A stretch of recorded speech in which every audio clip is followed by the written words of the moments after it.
네네. 시간이 다 되어서 오늘 한국에서 온 김상철 교수님 모시고 특강을 시작하도록 하겠습니다. 김상철 선생님 간단하게 소개드리면 제가 마지스트를 일단 독토를 때 수업을 해주신 교수님이에요. 그래서 여러 번 알고 들어봤던 그 한국외고대학교 교수님으로 계시고요. 오늘 또 바쁘신데 학기 중이거든요. 한국은 바쁘신 학기 중에도 이렇게 여러분 우리 학교로 오셔서 또 재밌는 주제거든요. 들어오시면. 그래서 이 주제로 여러분에게 특강을 하시겠습니다. 특강 하신 다음에 여러분 궁금한 거나 질문 있으면 편하게 해주시면 될 것 같아요. 자, 그러면 김재현 선생님의 특강을 시작하도록 하겠습니다. 예, 안녕하십니까. 소개받은 김상철입니다. 한국어로 해도 되죠? 네. 아니면 뭐 러시아어나 영어로 할까요? 한국어로 해야죠. 여기 여러분들이 한국어 할 거니까. 자, 제가 오늘 여러분들께 말씀드릴 거는 뭐 이론이나 뭐 이런저런 얘기하는 게 아니고 여러분들이 앞으로 한국학을 하거나 아니면 다른 어떤 학문을 하거나 할 때 이제 그 방법으로서 사용해야 될 것들, 그러한 것들에 대한 것들을 좀 미리 보여드리고자 합니다. 그래서 또 한국학과 관련돼서도 이러한 것들이 뭐 어떤 형태로 뭐 이용될 수 있고 또 여러분들이 관심을 가질 수 있는지, 그리고 여러분들이 아마 문화 콘텐츠라고 들어봤을 겁니다. 컬처럴 콘텐츠라고 하는 뭐 그런 패턴이 한국에서는 이제 어느 정도 좀 보편화가 되고 있고 해서 여러분들도 그러한 부분들에 대해서 관심을 가지면 좀 더 앞으로 여러분들 사회 진출이나 또 공부와 관련해서 도움이 되지 않을까 싶습니다. 자, 뭐 내용 차트가 많긴 한데 그 뒷부분에 한 3분의 1 정도는 그 한국학과 관련되는 여러 사이트 소개들입니다. 이 내용 중에 그 홈페이지 링크도 나오니까 아마 이 파일은 아마 오상호 교수님께서 여러분들이 원하면 아마 받을 수 있을 거예요. 그럼 링크를 그대로 활용하면 여러분들이 또 실제로 여러분들의 한국학 공부에 충분히 활용할 수 있는 그런 자료들입니다. 자, 그러면 한 45분 정도 강의를 하고 나머지 질문 받는 걸로 하겠습니다. 자, 그래서 오늘 이제 우리가 다룰 내용은 먼저 이렇게 쭉 나와 있습니다. 뭐 나와 있는데 굳이 읽을 필요는 없죠. 여러분도 다 이해하니까. 그래서 내용을 보도록 하죠. 기존에 뭐 한국학 하면 여러분들은 지금 한국학이라고 얘기를 하지만 한국학이라고 명칭이 사용된 거는 그 1990년대 이후입니다. 그 이전에는 뭐라고 불렀나요? 지금 저기 뭐라고 적혀 있죠? 화면에 뭐라고 적혀 있죠? 한국학 말고 하나 적혀 있죠. 국학이라고 했습니다. 국학. 그래서 지금도 한국의 대학교나 아니면 연구기관 중에 어떤 국학이라는 이런 것이 붙어 있으면 거기는 뭐 하는 한국학 하는 기관이나 교육기관인데 어떤 저기 좀 이렇게 그 클래식한 것들, 옛날 것들, 그러한 것들에 대한 것이다. 이렇게 이해를 하면 좋을 것 같습니다. 그래서 이제 살펴보자면 이걸 이제 한국학의 역사에서 봤을 때 이거를 이제 전통적인 한국학이다. 클래식한 코리안 스터디즈다. 뭐 이렇게 얘기를 할 수가 있습니다. 그래서 이 시기에 그 어떤 한국학 자료들을 이해를 하기 위해서는 이때는 뭐 조선시대 뭐 이럴 때 만들어졌던 그러한 자료들입니다. 그때는 자료들이 어떤 이직으로 어떤 언어로 쓰여져 있었나요? 여러분도 알 것 같은데. 한자. 네. 그래서 그 한자의 텍스트를 암기하고 다 외워야 됩니다. 까면찌로 봤지. 네. 그러니까 번역도 하고 그거에 대한 의견도 달고. 그래서 기본적인 전제는 뭐다? 모든 텍스트를 외워야 되는 겁니다. 네. 그래서 이제 이 화면에서 좀 보면 여기 보면 그 좀 위에 사진에 보면 저게 뭐죠? 어떤 장면이죠? 위쪽 사진 보면 이게 어떤 상황이죠? 수업하는 건데 어떤 수업? 그러니까 이 한국이 만들어지기 이전 조선시대 이때는 그러니까 초급 그러니까 시골라 이렇게 막 나찰라니쿠르스 같은 경우 그거 서당이라고 해요. 서당. 그 서당에서 지금 가운데 앉아 있는 그 나이 많으신 분들이 이제 그 애들 이 외웠나 이걸 확인하는 거예요. 그래서 못 외웠으면 지금 가운데 앉아 있는 학생은 종아리 맞고 있는 겁니다. 페널티를 받는 거죠. 자, 이게 이제 초등적이었고, 그 다음에 이제 그 중등이 있었는데, 그거는 제가 넘어가겠습니다. 그리고 지금 그 아래쪽에 있는 그 사진은 성균관이라고 하는 좀 한국의 성균관 대학교 있죠. 이게 이제 가장 오래된 그 대학교이기도 하고, 당시에 그 고려시대부터 만들어져서 쭉 이어져 오던 국립고등교육기관이었습니다. 그러니까 조선 왕조 시기에 대학교라고 생각을 하면 돼요. 그래서 여기도 보면 그 그림에서도 보면 이렇게 앞에 선생님이 앉아 있고 여러 학생들도 뒤쪽에 이렇게 앉아 있죠. 그러니까 기본적으로 전통적인 한국학 그러니까 방법론은 일단 텍스트를 암기를 해야 된다. 지금도 그 전통적인 한국학을 하는 연구자들은 똑같이 합니다. 그래서 혹시 여러분들 중에 뭐 그런 학습을 하고 싶다 그러면 한국어도 잘해야 되지만 한자도 잘 알아야 됩니다. 네. 그리고 실제로 또 그런 그 과정들이 운영이 되고 있습니다. 뭐 한국학 대학원 관련돼서 여러분들이 관심이 있다 그러면 그런 것들 접할 기회가 있지 않을까 싶습니다. 그래서 대략 뭐 이런 형태로 그러니까 지금 왼쪽에 보이는 게 한자로 쓰여진 한시입니다. 이게 고도 총마행이라고 하는 그 당나라 시대의 고구려 유민 장군을 기리는 적인데 이런 식으로 이제 그 전통적인 한국학, 국학 시기에는 이런 형태의 학습들이 이루어졌다. 이런 자료들입니다. 그런데 지금 이런 자료들도 거의 대부분이 멀티미디어 자료화가 되어 있습니다. 그래서 그 검색만 좀 열심히 해보면 여러분들 이런 자료들을 매우 쉽게 접할 수 있는 그런 학습 환경이 만들어져 있습니다.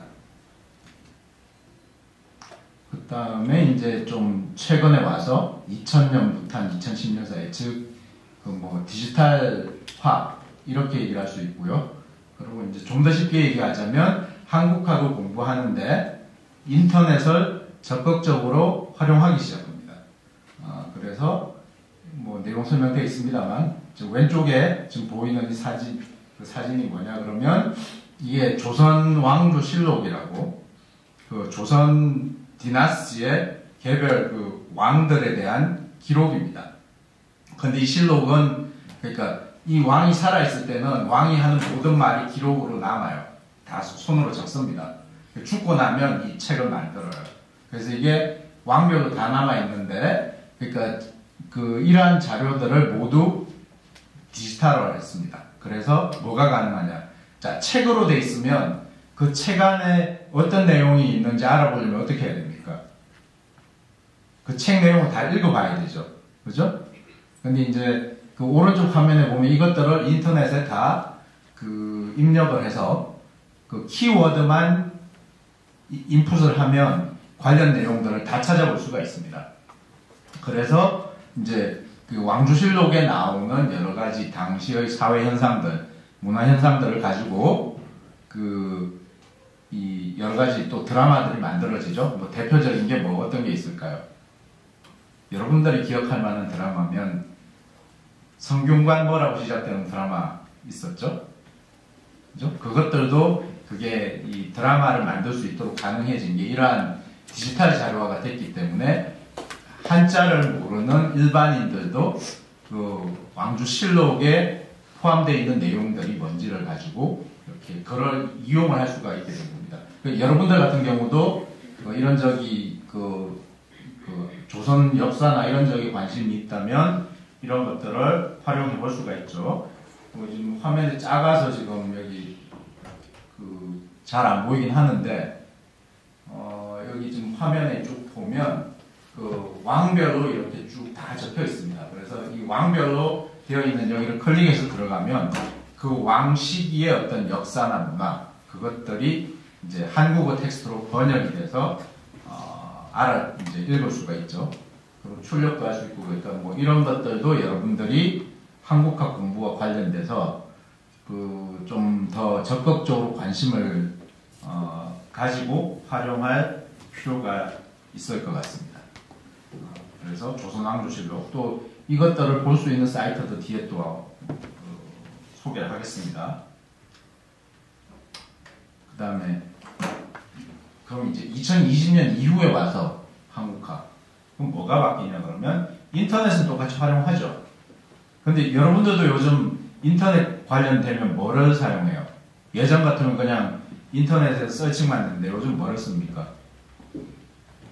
번역 숙제 내면 여러분들 어떻게 해요? 직접 다 번역해요?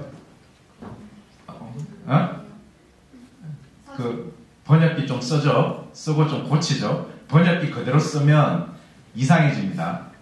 아직까지 한국어와 관련되는 그 번역기 기능들이 그렇게 좋지 않습니다. 왜? 이 모 집단 데이터라고 하는데, 그러니까 한국어 자체가 전 세계 언어 규모에서 보면 큰 언어가 아닙니다. 그래서 이 컴퓨터가 학습할 수 있는 데이터가 작아요. 반면에 왜 이 언어를 사용하는 그 사용자들이 많은 언어들 같은 간의 통번역기는 이렇게 통번역하면 좀 더 이렇게 잘 나오죠. 그러니까 그러한 어떤 언어적인 데이터들이 많은 그런 저기에는 그 통번역기가 좀 잘 그 기능을 합니다. 그렇지 않은 경우에는 꼭 여러분들이 그 이용을 했으면 그것들을 이렇게 한번 체크해 볼 필요가 있어요. 자, 그래서 이제 2020년대 이후에 이야기를 하려면 그 인공지능, 챗 GPT 뭐 이런 저기들 나오죠. 이제 그런 저기로 해서 많이 나오는데 이제 그런 식으로 했을 때 뭐 멀티미디어 기반 뭐 이거 가능한 거고, 그러니까 멀티미디어와 인공지능이 서로 이렇게 맞물려 있는 이제 그런 측면을 가지고 있습니다. 그런데 이제 이런 경우를 가지고 여러분들이 공부를 하게 되면 좀 주의를 할 필요가 있는 게, 혹시 거북선이 뭔지 알아요? 그 조선 디나스티 때 아드미랄 리, 가토리, 비트박, 그렇지, 우리 이포니, 예, 그 이순신 장군이 타고 다녔던 그 배가 뭐예요? 까라블리 거북선 그러죠. 근데 지금 화면에서 보면 저 왼쪽에 있는 게 문헌상으로 이렇게 나와 있는 거북선이에요. 그리고 이제 그 아래쪽에 오른쪽에 보면 그 한국에서 이제 그 문헌에 나와 있는 거를 가지고 만들었는데 이게 당시의 거북선과는 모양이 다르다. 뭐 이런 저기가 있어서 이렇게 그냥 부신 겁니다. 그런데 그 오른쪽 위에 보면 그 챗GPT한테 이 거북선 이순신 장군 관련되는 스토리를 넣어주고 거북선을 한번 그려봐라 그랬더니 진짜 거북이 나온 겁니다. 그러니까 그 이순신 장군이나 임진왜란이나 거북선의 역사를 모르는 인공지능을 그대로 활용을 해버리면 저 오른쪽 위에 보이는 저런 그림이 나와버리는 거예요. 그러니까 인간이 저런 부분에 개입을 해줘서 저런 것들을 시정을 고쳐줘야 됩니다. 그래서 여러분들이 챗GPT나 인공지능을 이용하는 거, 뭐라 할 수 없지만 어떨 때 해야 되냐 그러면 그거에 관련되는 팩터나 데이터들을 여러분들이 정확히 알고 있어야 돼요. 잘못된 데이터를 넣어주면 이렇게 이상한 결과물을 만들어냅니다. 그런데 이거는 인공지능의 잘못이 아닙니다. 데이터를 잘못 넣어준, 정확하게 안 넣어준 사람의 잘못이죠. 그래서 인공지능 시대가 되면 사람의 역할이 없어진다? 아닙니다. 더 중요합니다. 그런 이제 그런 사례이기도 해요.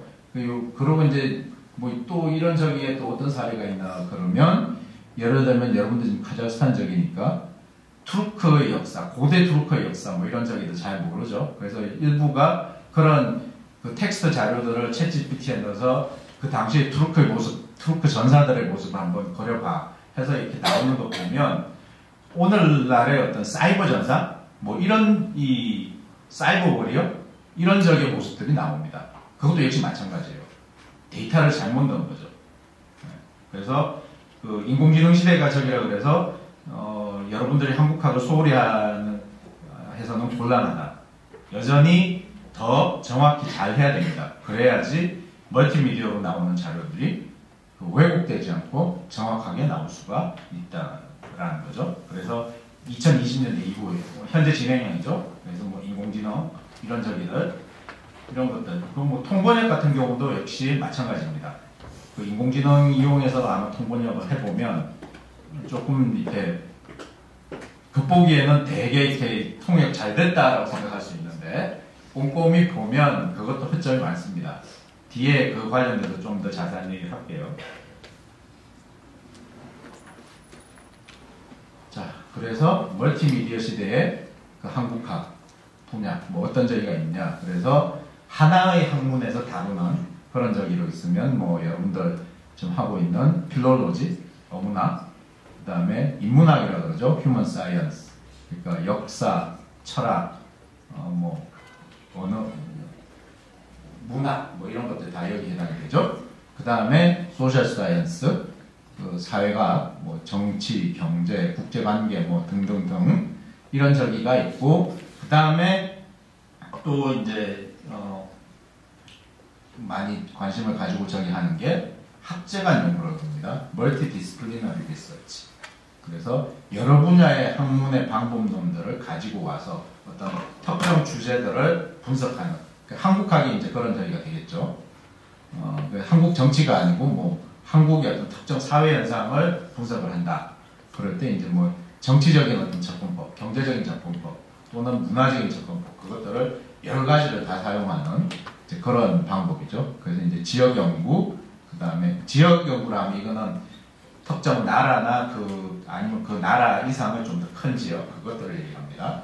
그러니까 그거 말고 이거 용어를 구분 안 하는 사람들이 있는데 제롬이 좀 달라요.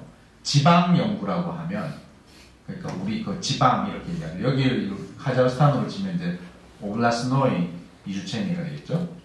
그래서 이제 리저널 스터디즈, 그 다음에 프로빈스 스터디즈, 그 다음에 디스트릭 스터디즈 이렇게 해서 나라보다 작은 단위 이런 저기로 할 때 지방 연구라고 합니다. 그 다음에 또 여러분들 관심들 많이 가지는 문화에 대한 것들, 뭐 K-팝에 대한 것들, Q-팝과 연관돼서 이렇게 한다든가 할 때 그런 저기 문화 연구인데 문화 연구라고 하면 이거는 어떤 좀 티오리 중심입니다. 이론 중심으로 하는 거고 그러고 이제 어떤 문화에서 나타나는 실제 현상들을 다루는 그런 저기는 이제 문화 콘텐츠라고 이렇게 얘기를 하죠. 한국에 지금 문화 콘텐츠 학과들이 되게 많죠. 그리고 기존의 어떤 그 역사학과나 필롤로지 하는 학과들이 다 문화 콘텐츠 학과로 이름을 바꿉니다. 그건 뭐다? 방법론이 바뀐다라는 거예요. 텍스트 중심에서 텍스트로 있지만 그 넌 텍스트 머테리얼 어떤 게 있을까요? 포토, 이미지, 그죠? 그 다음에 멀티미디어 리소스, 뭐 요즘 같으면은 이제 유튜브 리소스 뭐 이런 저기들도 있겠죠. 그러한 것들을 가지고 이렇게 자료들을 활용하는 이제 그런 형태로 개념과 범주가 바뀌고 있고, 그리고 이제 연구 방법에 따라서는 아까 그 고전적인 한국학에서는 뭐였어요? 무조건 외웠죠, 그죠? 그리고 그 2010년대까지, 20년대 이전까지 한국학에서는 또 뭐였습니까? 인터넷으로 이렇게 자료를 사용했지만 결국 뭐였어요? 텍스트 자료를 분석을 했죠. 그래서 텍스트 중심의 이제 그런 방법이 이제 어떤 기존의 어떤 그 한국학의 연구 방법이라면 어쨌든 오늘날에 와서는 이제 뭐다? 멀티미디어 자료들을 리소스를 기반으로 하는 그러한 연구들이 이제 적극적으로 활용이 되고 있습니다. 그래서 한국에서는 이제 논문 발표도 하지만 이 문화 콘텐츠 같은 경우에는 논문은 어떻게 해요? 이렇게 만들어서 쭉 읽는 형태죠. 그리고 이제 문화 콘텐츠에서는 지금 어떤 형태가 나타나냐 그러면 포스트 형태로 합니다. 큰 그림 하나로 차트 만들어서 그걸 전시를 쭉 하고 있고 그걸 통해서 발표를 합니다. 프레젠테이션 그런 식으로 이루어집니다. 그래서 방법론이 좀 바뀌고 있고 한국의 지금 한국학들은 그런 식으로 많이 옮겨가고 있다. 그래서 여러분들도 한국에 가서 뭐 석사나 박사 저기로 하겠다는 관심을 가진다면 그런 부분들도 좀 이해를 해볼 필요가 있을 것 같고요. 그리고 이제 여러분들의 선배들이죠. 지금 한국에 유학 와 있는 카자흐스탄 출신 그 석박사 과정생들 보면 문화 콘텐츠학을 하는 경우들이 제법 있습니다.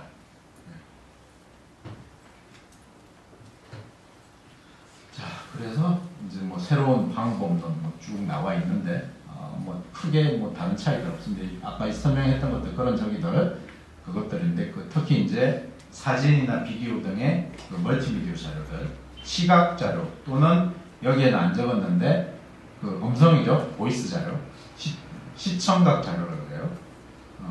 그 다음에 또 이제 여기서 뭐라 그러냐 그러면 그 오랄 히스토리, 구술사라고 합니다. 오랄 히스토리. 그래서 구술사 자료들 뭐 그런 저기들을 쭉 분석하는. 근데 그 분석의 대상에는 이제 그 음성도 있지만 영화, 그 다음에 유튜브 영상물, 그 다음에 쇼츠라고 하는 것들 있죠. SNS 쇼츠들 많죠. 그런 저기들도 요즘은 분석을 하고 있다. 그리고 이제 또 컴퓨터 프로그램을 이용한 그 텍스트 분석인데 그 뒤에 좀 더 설명을 하겠습니다.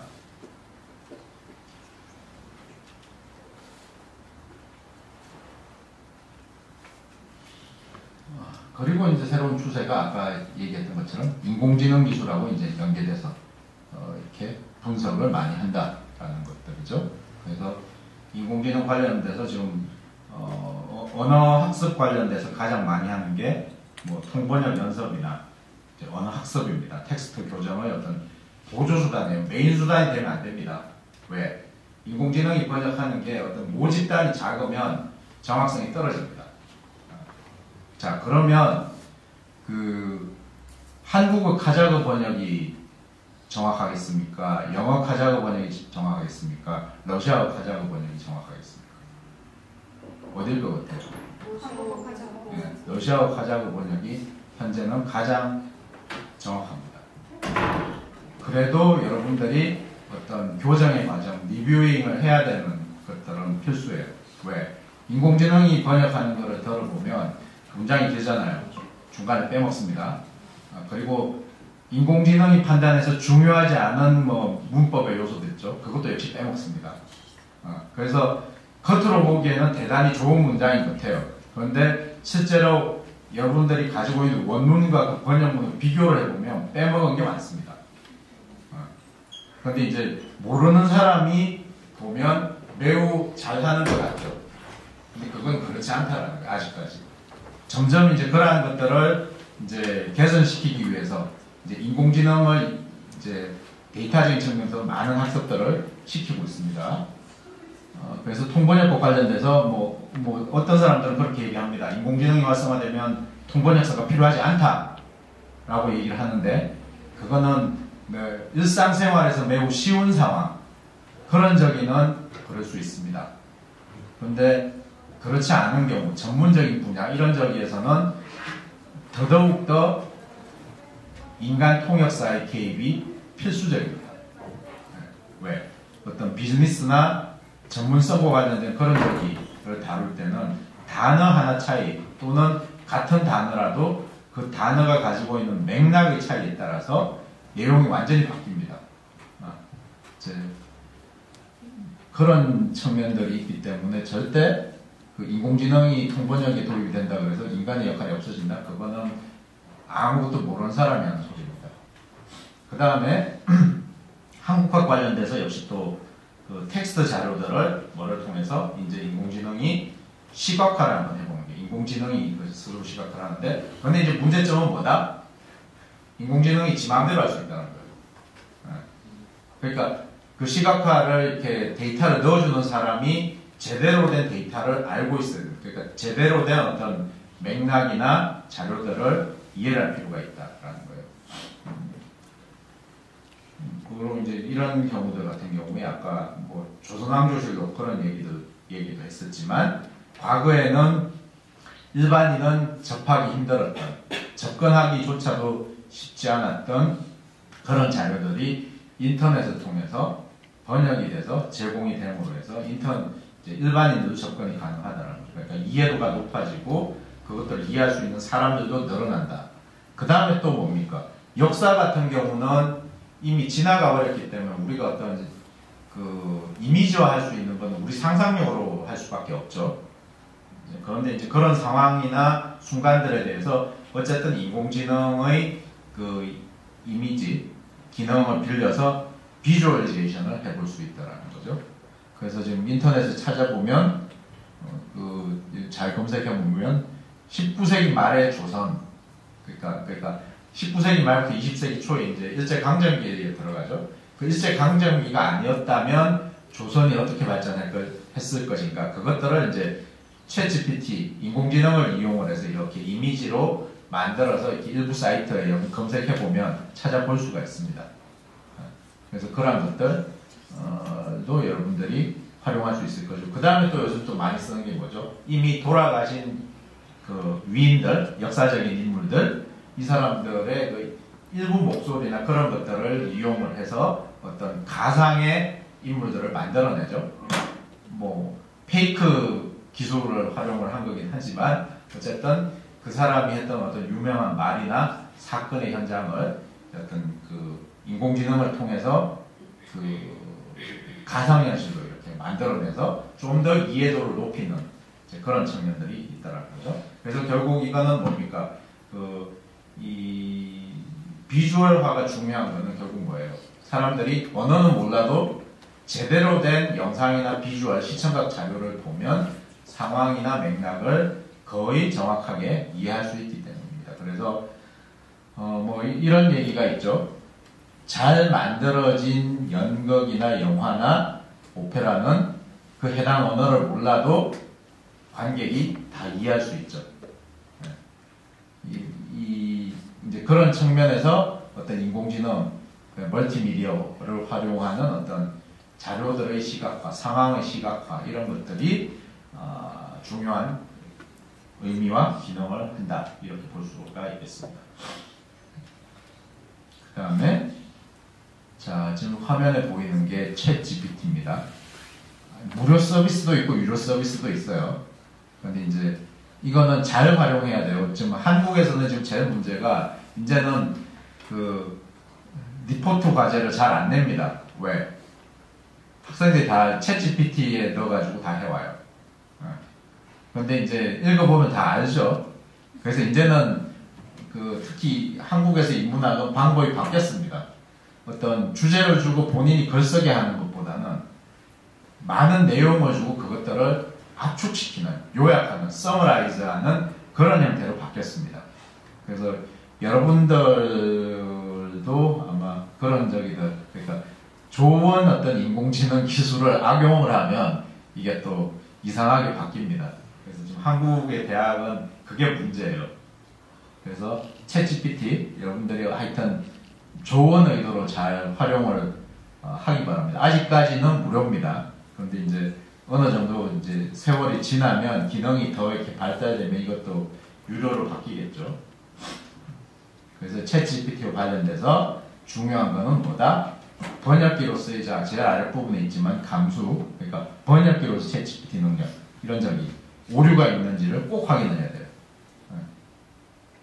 그래서 겉보기에는 대단히 정확한 것처럼 보이는데 실제로 꼼꼼히 보면 그렇지 않다라는 게 지금 현재의 평가입니다.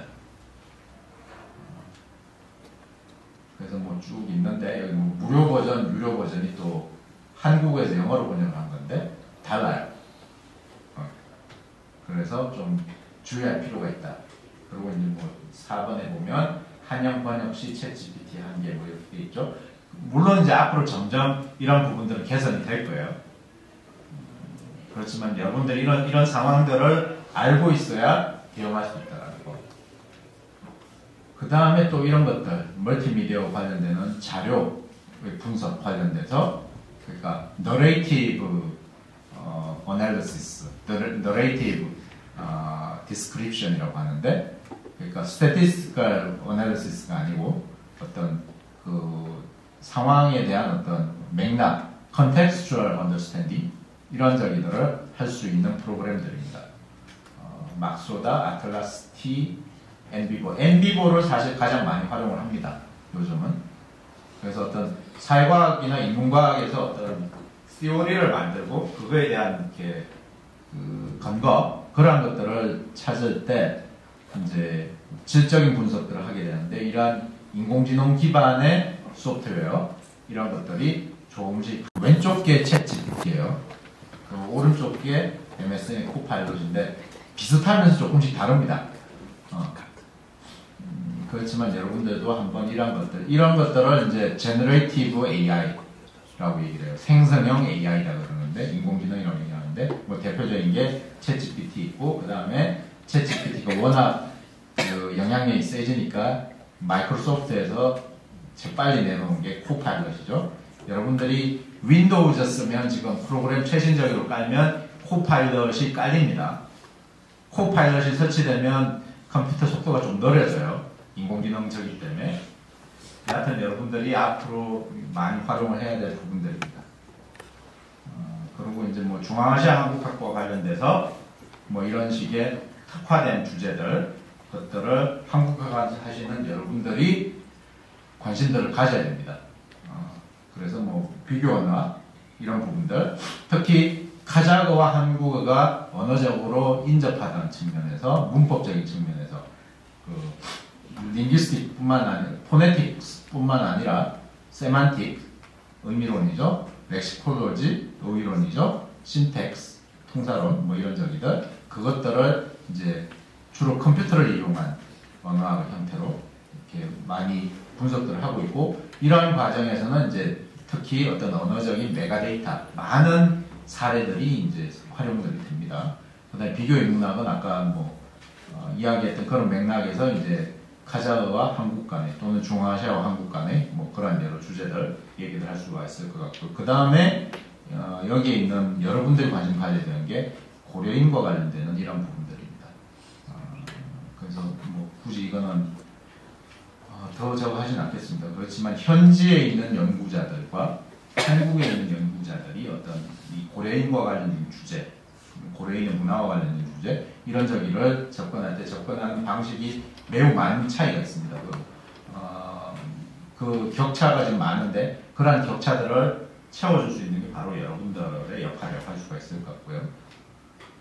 그 다음에 이제 뭐 어떤 멀티미디어적인 어떤 한국학의 자료들은 이런 식으로 강의실에서 강의할 때 사용할 수 있는 그런 자료들, 이제 뭐 PPT로 많이들 일단 하죠. 그리고 이제 그 PPT 안에 그 인터넷을 연결해서 뭐 영상을 보게 한다든가 하는 뭐 그런 연계. 그 한국에서는 보편적으로 되어 있습니다. 그 다음에 여러분들이 그 참고할 수 있는 자료를 저기로 보면 전자사전이라고 해요. 뭐 예를 들자면 나무위키 같은 거 있죠? 그 다음에 위키피디아 같은 거, 그런 저기가 있습니다. 그걸 전자사전형이라고 그러고, 텍스트 중심으로 되어 있는 그런 저기가 있고, 반면에 그 이미지나 지도나 그 비주얼한 그런 자료들 중심으로 되어 있는 인포그래픽스 생각하면 돼요. 그것들을 문화지도형이라고 얘기합니다. 그래서 여러분들이 뭐 전자백과사전이나 문화지도 이런 저기들 활용들을 할 수가 있을 것 같습니다.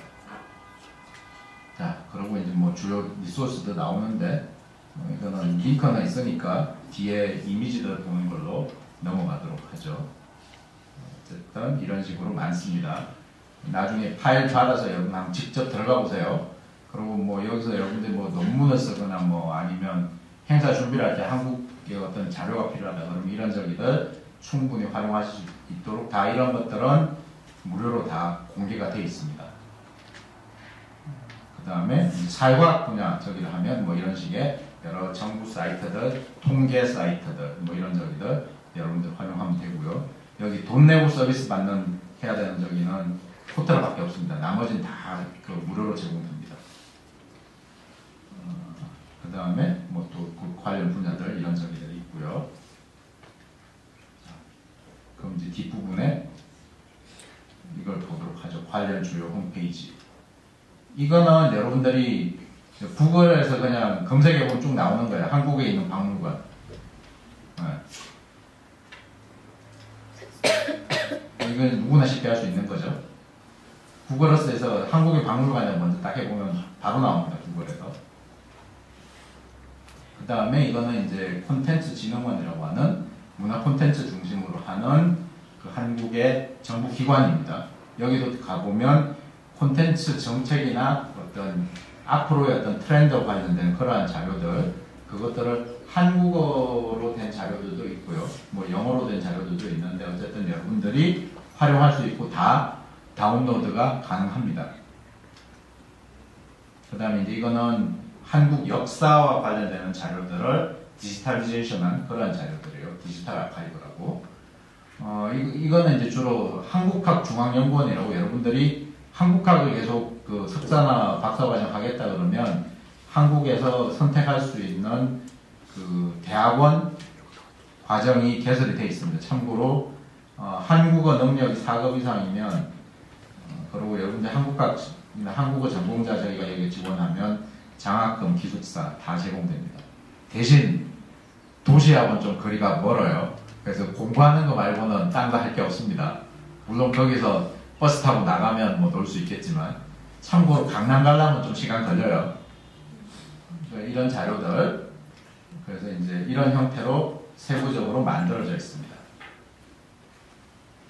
그 다음에 이제 이거는 여러분들이 인터넷에서도 그냥 바로 검색이 가능해요. 한국 민족문화 대백과 사전이요. 근데 이거는 영어로는 저거 안 됩니다. 서비스 안 됩니다. 다 한국어로 됩니다. 그리고 여기에 들어가 있는 그 테마 중에 몇 개는 제가 썼어요. 네이버에 그 한국의 포탈들 있죠. 네이버나 다음 뭐 이런 저기에서도 다 이것들하고 연결이 되어 있습니다. 한국민족문화 대백과 사전이라고 하면 돼요. 그러고 이제 뭐 또 다른 저기로 뭐 두산 뭐 백과사전 뭐 이런 저기도 있고. 그 다음에 이건 아까 얘기했던 거죠. 조선왕조실록 그 서비스하는 그 홈페이지입니다. 그래서 화면에서 보면 나오지만 1대 태조, 2대 정종주 이런 식으로 그 개별 시대별 그 왕들의 이 저희가 다 구분이 돼 있어서 해당 시 클릭해서 들어가면 이제 그 시기와에 대한 주제들이 나오고 거기에서 여러분들이 필요한 키워드가 있다. 그럼 그 키워드를 여기 화면에 있는 검색란에 넣어가지고 이렇게 입력을 하면 바로 그러한 자료들을 바로 접할 수가 있습니다. 그 다음에 이제 또 향토문화대전이라 그래서 어떤 개별 지방 단위의 어떤 역사 문화 그것들을 만들어 놓은 백과사전이에요. 그래서 이 화면에 보면 지금 한국 지도 보이죠? 그래서 그 해당 구역을 이렇게 클릭하면 그 구역에 관련되는 그 영역으로 이렇게 연결이 됩니다.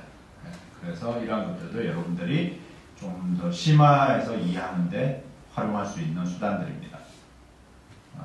그리고 이제 이거는 국가유산 디지털 서비스라고 내셔널 헤리티지 그러니까 어떤 전통문화 자원들 있죠? 전통문화 요소들 그것들이 이제 오래되면 부서지고 사라지고 하니까 그것들을 디지털로 다 이렇게 이미지를 남겨놓고 해서 그것들을 언제라도 이렇게 관련되는 정보들을 접할 수 있도록 하는 그러한 홈페이지입니다. 정부기관이었고 그 다음에 이제 이거는 이제 특히 한국의 저 영남 지방에 해당이 되는 지역의 그 오래된 그 역사 콘텐츠 그것들을 이제 중심으로 작업을 하는 곳이에요. 한국국학진흥원이라고 안동이라고 들어봤습니까? 네, 그 안동에 있어요. 여기도 한국어 공부하러 가면 한국학 공부하러 가면 열심히 할 수 있습니다. 여러분들이 이렇게 어디 나가서 놀고 할 그런 저기가 없어요. 공부하는 거 말고는 이렇게 할 게 없는 안동. 물론 뭐 그 고속열차 타고 서울 와서 놀겠다 그러면 뭐 어쩔 수 없지만 어쨌든 이런 보면 전통문화 정보 검색, 전통문화 아카이브, 전통문화 콘텐츠 그래서 여러분들이 활용할 수 있는 자료들이 많다. 그래서 이제 이거는 이제 세부 검색하고 이런 식으로 여기는 좀 더 상세하게 나눠놨어요. 그래서 아마 여러분들이 뭐 논문 쓸 일이 있거나 이런 적이 필요하다. 아니면 뭐 콘텐츠를 만드는데 필요하다. 그러면 이제 여기 들어가서 찾아보면 관련된 자료들을 잘 접할 수가 있습니다. 그리고 이거는 이제 그 영남 지방 말고 이렇게 중부에 해당이 되는 스웨덴이까지 충청도 그래서 이제 디지털로 하는 작업이 지금 오른쪽 사진 보면 이렇게 그 책을 한 장 한 장 이렇게 다 이렇게 분리를 해서 그것들을 디지털 스캐너로 이렇게 다 스캔을 해요. 사람이 다 해야 되는 작업입니다. 그런 작업들을 좀 보여주고 있죠. 그 다음에 이제 이 또 전라도, 광주 이쪽에 가면 또 한국학 호남진흥원이라고 있습니다. 여기에서도 또 그러한 작업들을 해서 자료들을 공개를 하고 있다. 이제 이러한 것들이 지금까지 살펴본 것들이 어떤 인문학과 관련되는 자료들이고, 그 다음에 사회과학과 관련되는 자료들, 전반적인 자료들 보면 한국의 이제 국가기록원 내셔널 아키브입니다. 여기 들어가 보면 그 현대 한국과 관련되는 여러 자료들, 뭐 국무회의 기록, 뭐 문화영화, 뭐 이런 저기들 다 여러분 접할 수 있어요. 그래서 이런 것들 주로 이제 사진 자료, 그 다음에 콘텐츠 자료, 비디오 클립 같은 저기 자료들을 이런 곳에서 여러분들이 접할 수가 있습니다. 그 다음에 이제 영상 자료원 여기는 한국 영화, 한국에서 만들어진 영화는 다 여기 가면 검색이 가능합니다. 물론 지금 영화관에 개봉되는 영화는 안 나옵니다. 그거는 이제 한 10년 지나면 이제 여기로 넘어가겠죠. 아니면 요즘은 또 이게 어디에서 다 가능해요? OTT에서 다 가능하죠.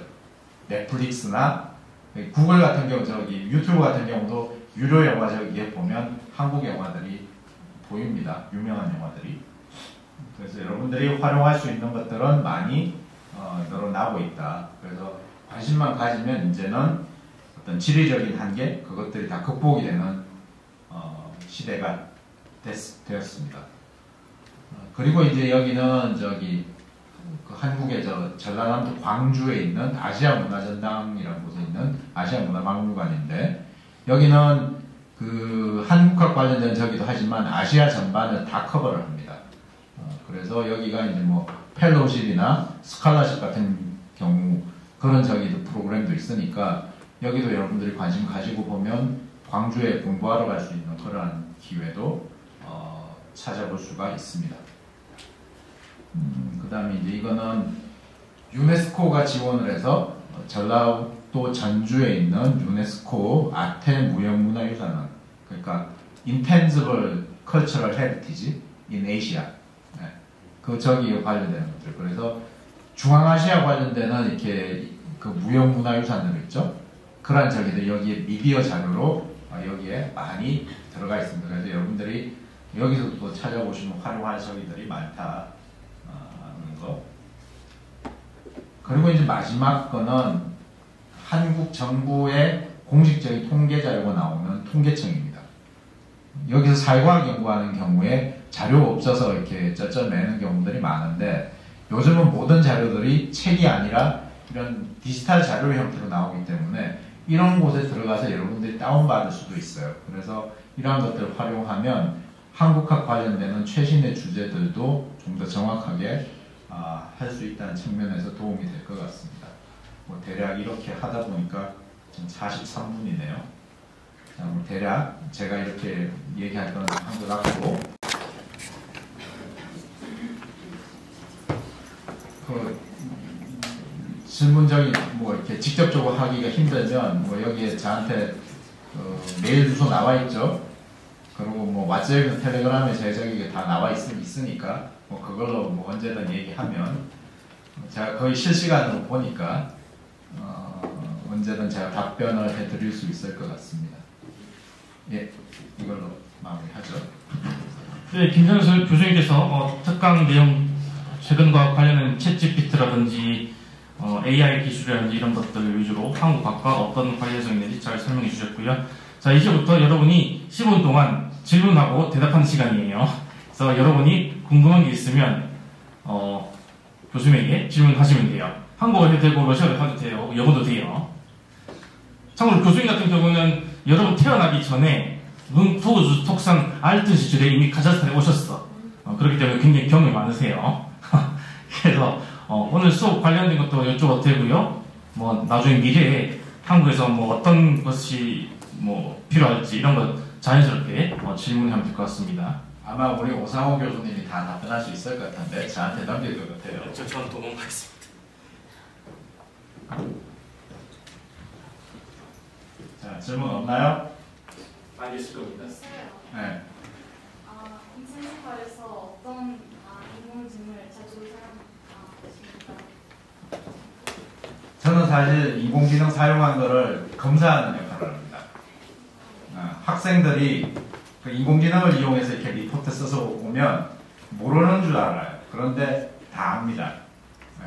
그래서 그 같은 주제에 대해서 여러 사람들이 쓰면 인공지능이 내놓을 수 있는 답이 같아요. 그럼 결국 뭐가 나오냐 그러면 누가 인공지능을 가지고 했다라는 게 다 드러나요. 그런 거 검사합니다. 그래서 요즘은 길게 내용 쓰는 리포트를 쓰는 게 아니고 제가 많은 내용을 줘요. 미리 이거를 압축하라 그럽니다. 어차피 그 내용 요약하려면 다 읽어야 돼요. 이해해야 되고. 그래서 한국에서는 그런 공부하는 방식이 이제 바뀌고 있습니다.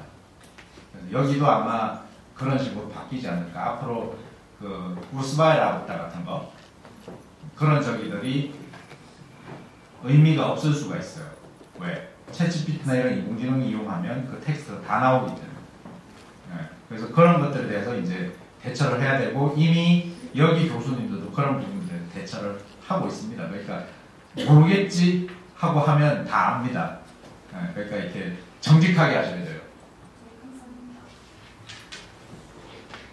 어떻게 변화가 되고 있습니까? 인공지능 관련돼서 그러니까 그 일반인들은 기존에 이제 몰랐던 어떤 역사나 문화 지식들을 이렇게 잘 접할 수가 있죠. 그런데 이제 문제는 뭐냐 그러면 그게 다 맞는 줄 알아요. 틀린 정보가 매우 많은데. 그래서 여러분들이 뭐 이렇게 한국 관련된 정보 저기 이렇게 검색할 때 보면 위키피디아도 쓰지만 여러분 나무위키 많이 쓰죠. 그 나무위키는 절대 믿으면 안 됩니다. 그거는 그 팩트가 베리피케이션 된 게 없어요. 다 거기는 다 리치노이 문예인이에요. 리치노이 빠니만이에요. 그러니까 어떤 객관적으로 그 어떤 동의가 된 그런 내용들이 아닙니다. 그런데 많은 사람들이 나무위키를 좀 쓴단 말이에요. 그러니까 틀렸는 줄도 모르고 그 내용을 쓰는 거예요. 그래서 그런데 이제 이 인공지능을 이용하게 되면 그 위험성이 더 커집니다. 그래서 더더욱더 여러분들 같은 전문가 또 미래의 전문가들이 그 정확한 정보들을 알고 있고 그러한 것들이 인공지능이 학습할 수 있도록 생산을 해야 되는 거예요. 더 중요한 거예요. 아까도 몇 번 반복을 했지만 인공지능 시대가 됐다 그래서 뭐 통번역사가 필요 없고 뭐 그런 적이 필요 없다. 아닙니다. 그건 모르는 사람이 하는 소리예요. 점점 더 정확한 정보를 인공지능한테 입력을 하지 않으면 인공지능이 그걸 악용할 수 있어요. 그래서 더욱 중요하다. 더욱 더 여러분들이 그리고 이제 인공지능 챗GPT나 이런 저기로 여러분들 쓸 때 여러분들 어떤 데이터를 입력하는 질문사항을 넣죠. 그것 자체로 인공지능이 학습을 합니다. 그래서 이상한 질문 넣으면 안 돼요. 그럼 인공지능이 이상한 거 배워요. 그러니까 아까 지금 제가 그거 보여줬죠. 거북선 그림에서 인공지능이 만든 거북선이 이상한 괴물이 나왔잖아요. 그래서 어떤 정확한 텍스트 자료가 부족한 어떤 역사적인 사실이나 상황이나 그런 저기들을 인공지능을 통해서 한번 구현을 해보면 이상한 저기들이 나옵니다. 그래서 그 재미로 하는 거는 뭐 의미가 뭐 의미를 부여하기 그렇긴 하지만 그런데 문제는 재미로 그렇게 해버리면 인공지능이 그걸 데이터로 흡수를 해버리기 때문에 나중에 다른 사람이 전문적인 지식을 가지고 했을 때 엉뚱한 답을 내놓을 수가 있는 거죠. 그럼 그런 엉뚱한 답이 나왔을 때 여러분들이 그것들을 에디팅해 줄 수 있는 그런 시각을 가져야 되고 그렇게 하려면 예전보다 더 정확하게 한국학과 관련되는 또는 그 여러 사회현상과 관련되는 지식들을 알고 있어야 돼요.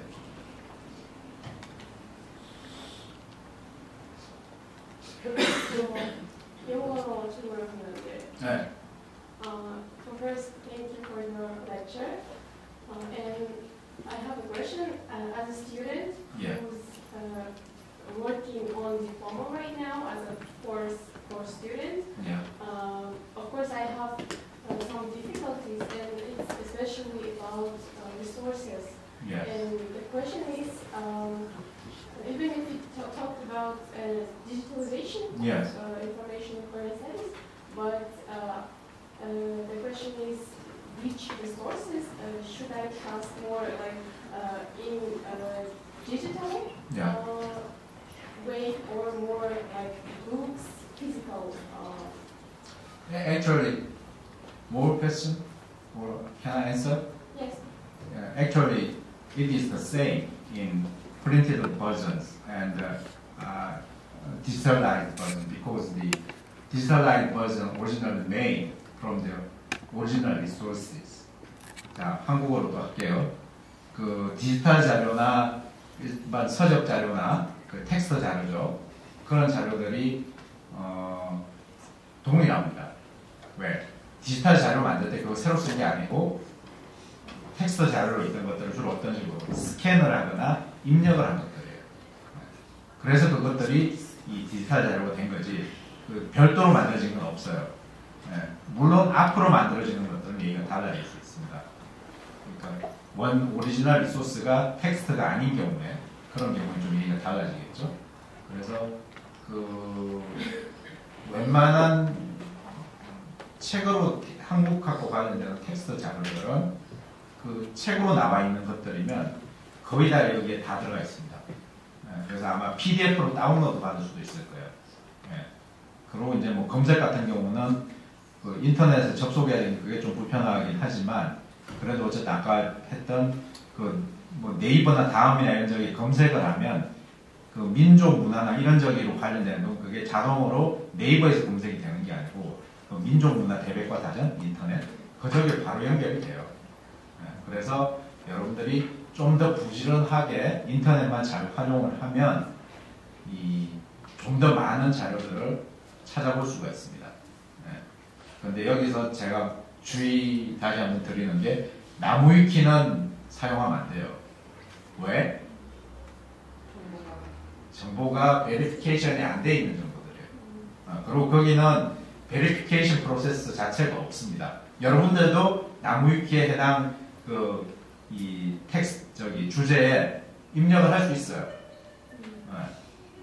그런데 그게 올바른 정보인지 아닌지는 평가 안 한다라는 거죠.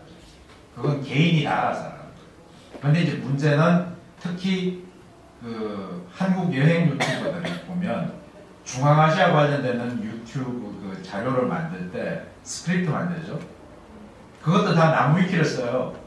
그러니까 중앙아시아 상황에 대한 틀린 이야기들 아니면 어떤 그 개인의 매우 특수한 경험들 그것들이 마치 일반적인 것처럼 그런 식으로 이들이 콘텐츠를 만들어 버립니다. 그래서 여러분들이 아마 한국 관련해서 뭐 저기를 만드는데 나무위키로 사용한다? 그건 좀 위험하다. 오히려 아까 제시했던 그런 많은 디지털화된 자료들이 많습니다. 그러한 것들을 활용하는 게 좀 더 크리에이터로서 정확한 콘텐츠를 만들어낼 수 있지 않을까. 여러분들 중에도 보니까 지금 한국하고 중앙아시아 관련돼서 러시아어로 콘텐츠 만드는 러시아 고려인이 몇 명 있어요.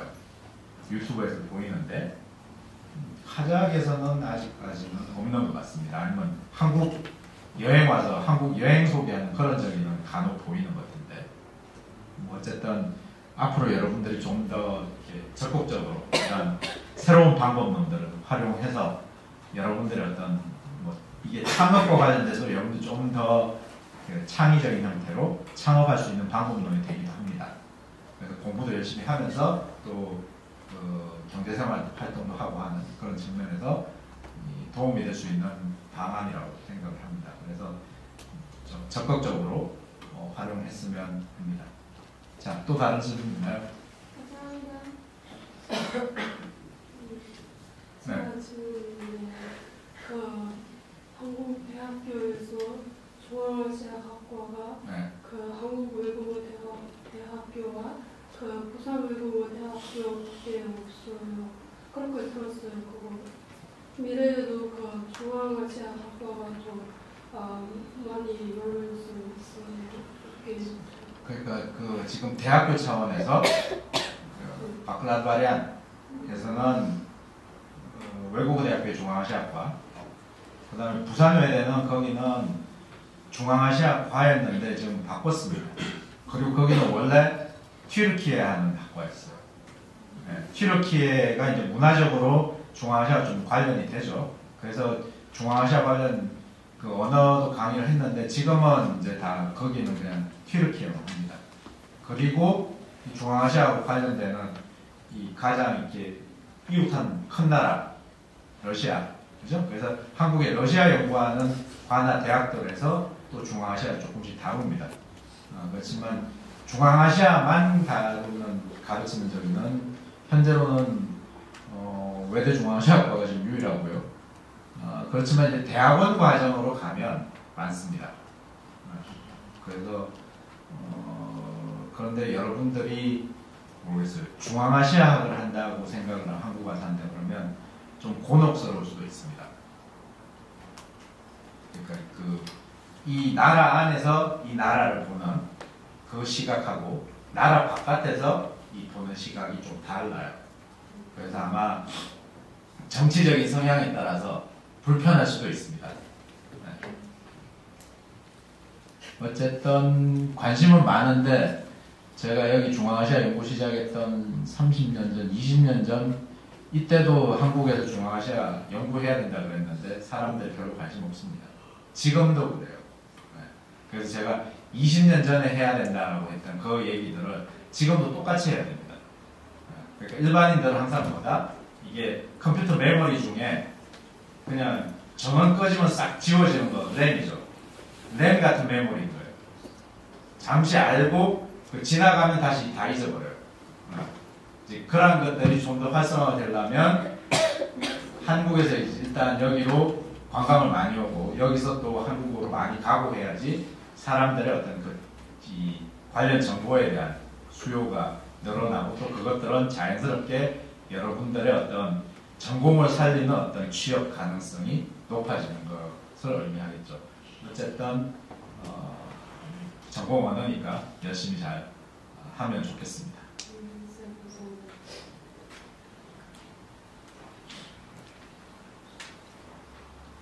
그러니까 지금 58분이네요. 질문 한 사람 더 할 수 있는데요. 할 거 없어요? 눈치 보는 말. 다들 마음이 딴 데가 있어 지금.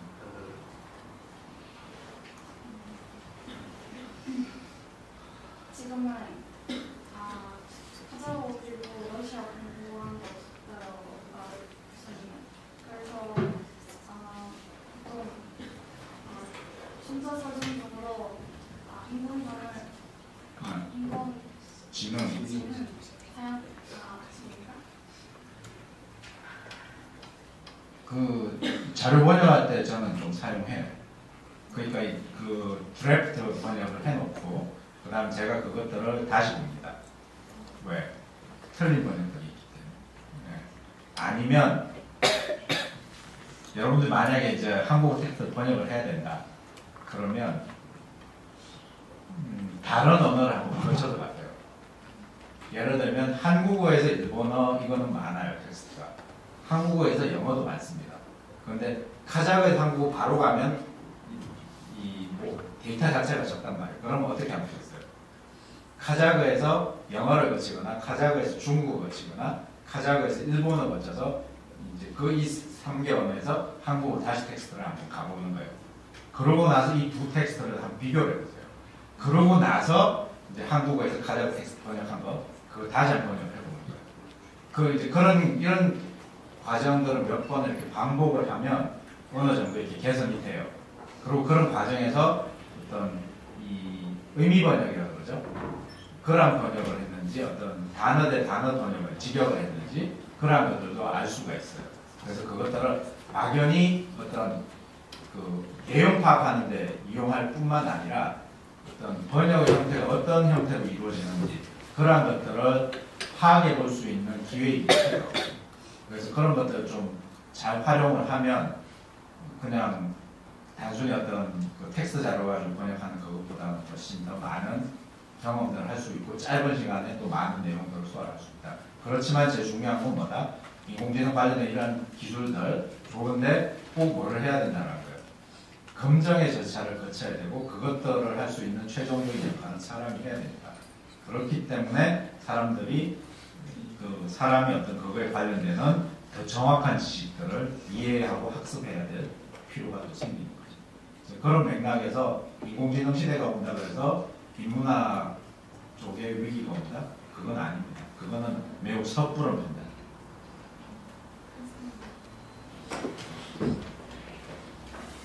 네, 특강 전해진 시간이 이제 맞춰서 마무리를 할까 합니다. 그래서 오늘 김상철 교수님께서 멀티미디어 시대 한국학 접근법에 대해서 강의를 해주셨고, 마지막에 말씀하신 것 같이 아무리 AI, 그리고 챗GPT 이런 것들이 발달해도 여러분이 한국어를 스스로 공부해야 돼요. 여러분이 더 잘할 수 있단 말이에요, 맞죠? 그게 더 중요하잖아. 챗GPT라든지 그런 건 틀려요. 선생님도 여러분이 수업할 때 뭐 텍스트를 만들어 오거나 말하기 시키면 선생님도 알 수 있어. 여러분이 직접 했는지 AI를 했는지 알 수 있거든요. 그만큼 아직 부족한 게 많아요, 컴퓨터라는 건. 그래서 여러분들 스스로 더 열심히 할 수 있는 계기가 되었으면 좋겠습니다. 네, 오늘 소중한 시간 내주신 김상철 교수님께 박수 한번 치고 마치도록 하겠습니다.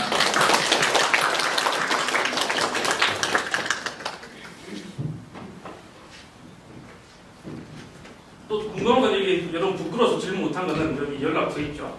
거기로 연락주세요.